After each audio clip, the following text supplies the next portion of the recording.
What is up mga papi? For today's video, wala muna tayong budulan dahil magluluto tayo ng isang classic Filipino dish. At ang dish na yon ay walang iba kundi, syempre, kare-kare. Let's do this! Throw your hands up if you with it, drop it. Okay docs, para mabuo natin yung kare-kare, kailangan natin ng bawang, sibuyas, asin or patis, paminta, giniling na mani or peanut, puso ng saging, eggplant or talong, pechay, mamasitas kare-kare mix, baka naman, at syempre pata ng baboy yung sa unahan. At ang unang-una nating step sa pagluluto ng kare-kare, kailangan muna natin pakuluan yung pata natin for 1.5 to 2 hours.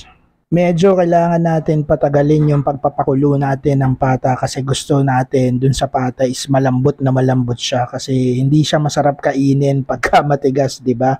Medyo nakakaumay at nakakasuka pag may lasa yung balat. At pag napalambot na natin yung pata ng baboy, pwede na natin pakuluan yung puso ng saging para palambutin din siya. And after yung puso ng saging, pwede na natin i-blanch yung ating sitaw, talong, blanch din natin yan.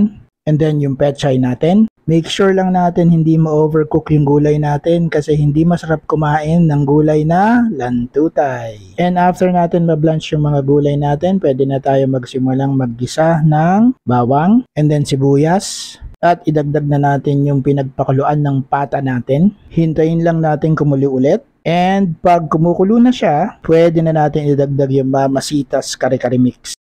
Haluin lang natin ng konti para sure tayong na-dissolve yung mix sa broth natin, and then idadagdag na natin yung peanut or yung mani natin. So durug-durugin lang natin yung mani natin kasi parang may cornstarch yan or harina. Maglalagay rin tayo ng pork cubes para pampadagdag lasa. And then babalikan natin yung peanut, halu-haluin natin para lumapot yung sauce natin. Kailangan sumama yung peanut dun sa sauce para lumapot siya. And then nagdadagdag tayo ng patis for added taste dun sa kare-kare sauce or broth natin. Idadagdag na rin natin yung pamintang durog natin para may konting spice yung kare-kare natin. And then after that, pag malapot na yung broth ng kare-kare natin, we can re-add yung pata na pinakulaan natin kanina. And then of course, after natin ma-add yung pata natin, idadagdag na natin yung mga gulay natin.